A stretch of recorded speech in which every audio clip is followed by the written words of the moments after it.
Good afternoon once again, and welcome to our ICT 9 second quarter week 6 discussion. So in this week's discussion, we will be talking about installing operating system. So this lesson will be focusing on Windows XP installation. So the first step on installing Windows XP installation, you need to first insert the Windows XP CD-ROM and reboot the computer.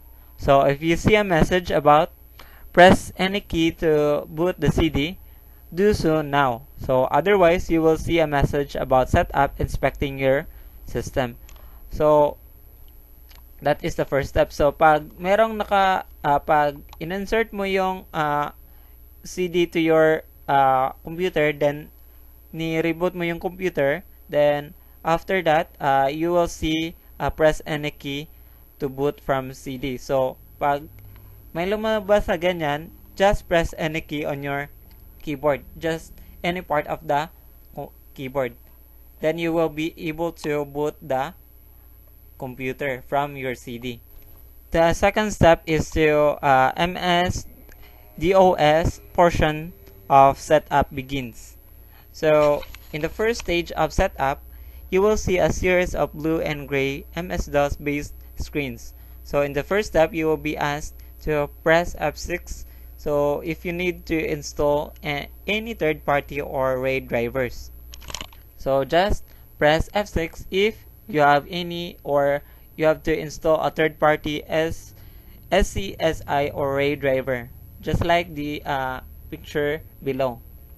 Then step 3, welcome to setup. So finally, setup begins. So in this step, you can set up XP, launch the recovery console, or another more complicated system recovery tool, or quit. So next is to press enter to continue setup, and it will examine your hard drives and then all the removable disks. Step 4, read the license agreement. Next, you'll have to agree the Microsoft's complex licensing agreement. Among the highlights, you don't actually own Windows XP and you can only install it on one PC. So just hit F8 to continue. Then step 5, choose an installation partition. So this is crucial steps that lets you choose where to install XP. So on a clean install, you will typically install the your XP to the CD or the C drive. So but you might have other ideas, especially if you have planned to have a dual boot with 9X. So setup will show you how all your available disks, in this case just once, and then let you create the delete partitions as needed.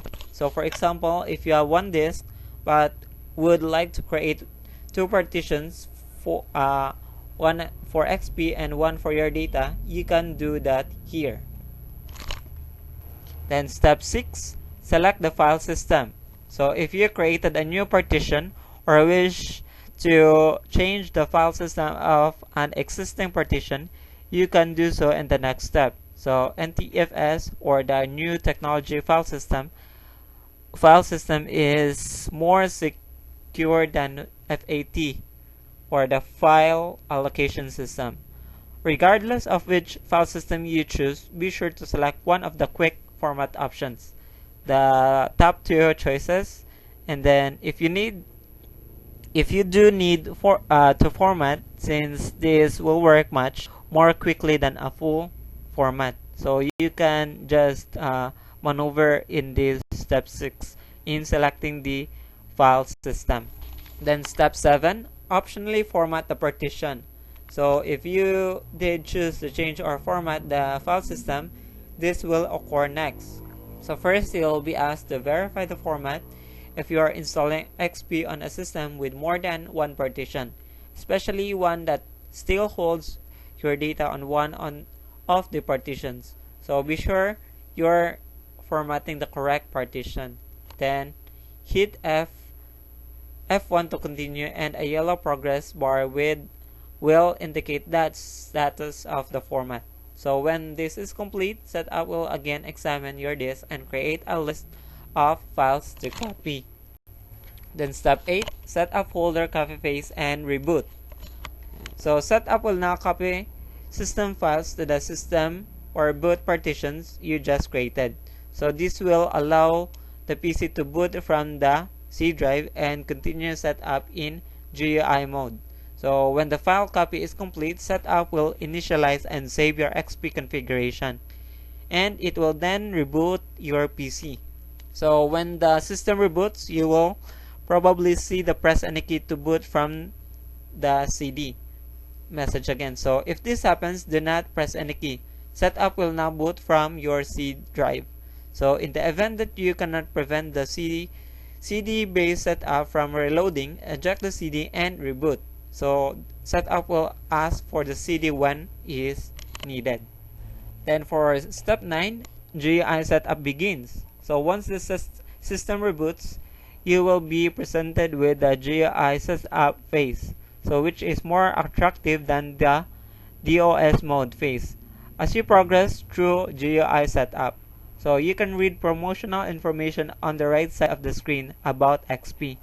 Then next, your hardware devices are detected, and this could take several minutes. Then step 10, regional and language options. So in the first interactive portion of GUI setup, you can choose to customize the regional and language settings that will be used by XP, so as well as the text input language you'd like. So users in the United States will not normally need to change anything here. So click next to continue. So in the step 10, you are going to choose what language you are going to use for your computer. So pag French ka, dapat French din yung language na pipiliin mo.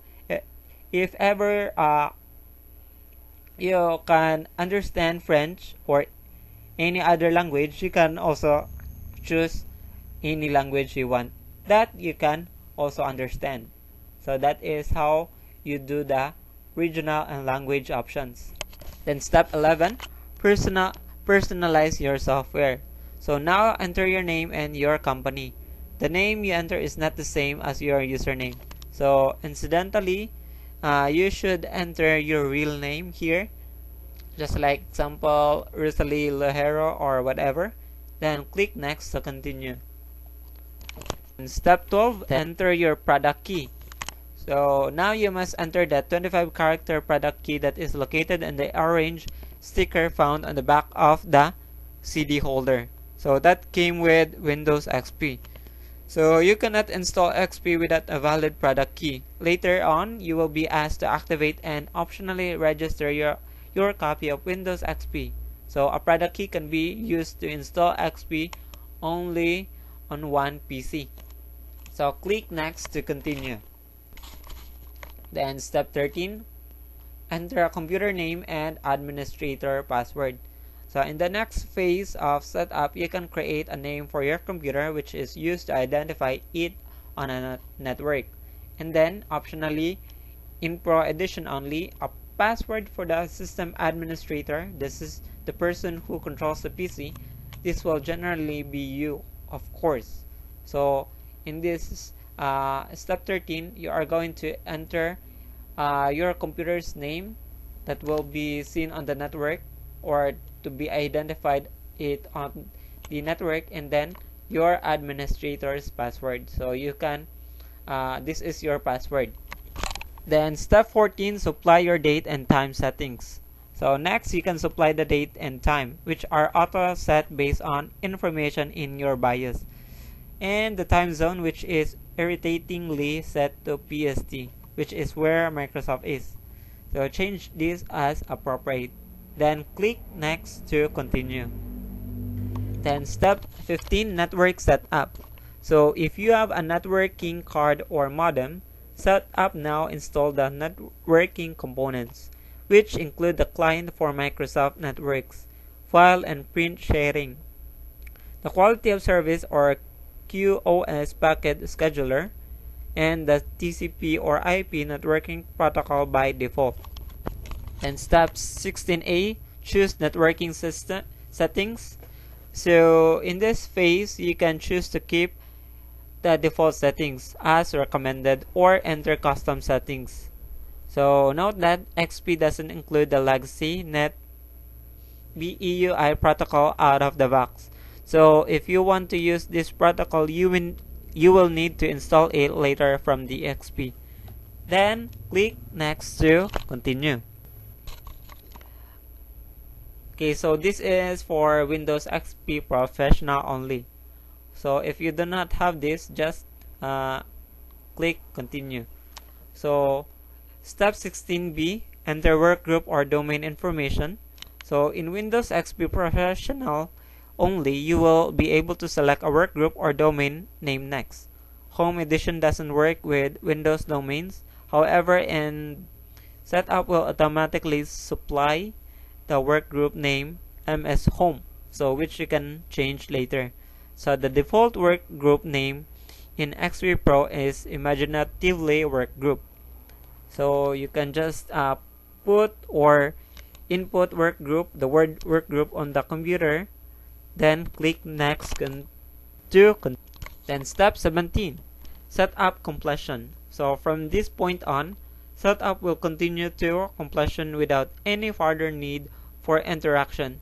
Setup will now copy files, complete installation, install your start menu items, and then register system components, save settings, remove any temporary files needed by the setup, and then reboot.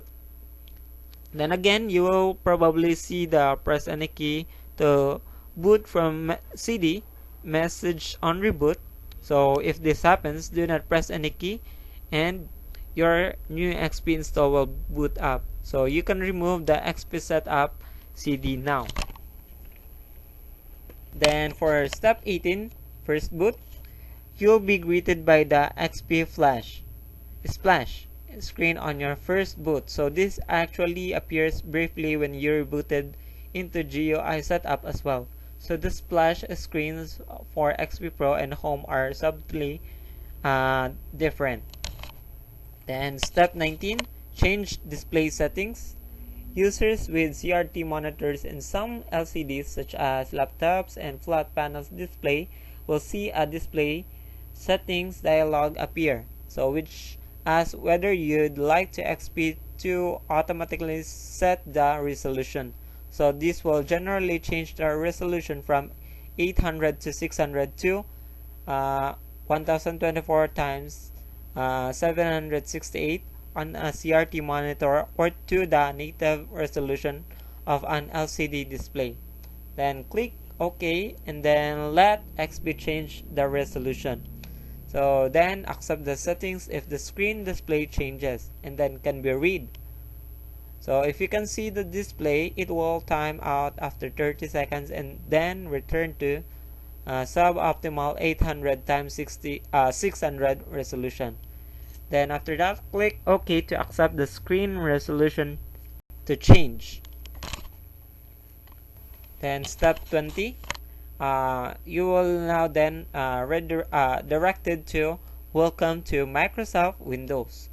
So now you are presented with XP's out-of-box experience, or OOBE, so which presents a silly wizard to guide you through the final setup of your PC. So click next to continue. So now network setup begins. So in the opening of OOBE phase, you are asked to set up your network internet connection, which is required for activation and registration. So if you selected the default networking configuration during setup and no, it will work because you're connected directly to a cable modem, or perhaps you are on a local area network, then select yes, the default. So otherwise you can select no and then skip. So we'll assume that your network is up and running and select yes. So just click next to continue. For step 22, optionally activate and register Windows. So you selected yes in the previous step. So you are asked if you'd like to activate Windows XP. So this will tie your copy of XP to the current PC's permanently. So activation requires a connection to the internet, but you can perform this step later if you want. And then just don't worry if for step XP will 23, annoyingly set up remind users. you. Now you can set up the Every usernames time of you the boot the people machine who will be until you using do. the PC. So just You will ignore want it at least one user and for you, boot your computer since you shouldn't be logging as on much as you as can. administrator. So Then curiously, each user you do create here has administrative privileges, however, and no password.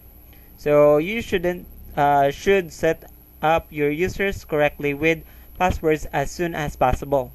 So this phase lets you create up to 5 users. So you can create more later or manage users using the user accounts tool in control panel. So click finish when done creating users. So at this point, OOBE ends and you're ready to go. So just click finish again. Then you will going for the step 24, the last part. So log on to Windows XP for the first time. So click your name and then that account will log on and you will be presented with the XP desktop. So after you create passwords, however, you'll be enter a password before you can log on. So that is how we install Windows XP on our computer. Thank you for listening, and we will be able to do this on our face-to-face or our demonstration of this. So thank you again. May God and Allah bless you.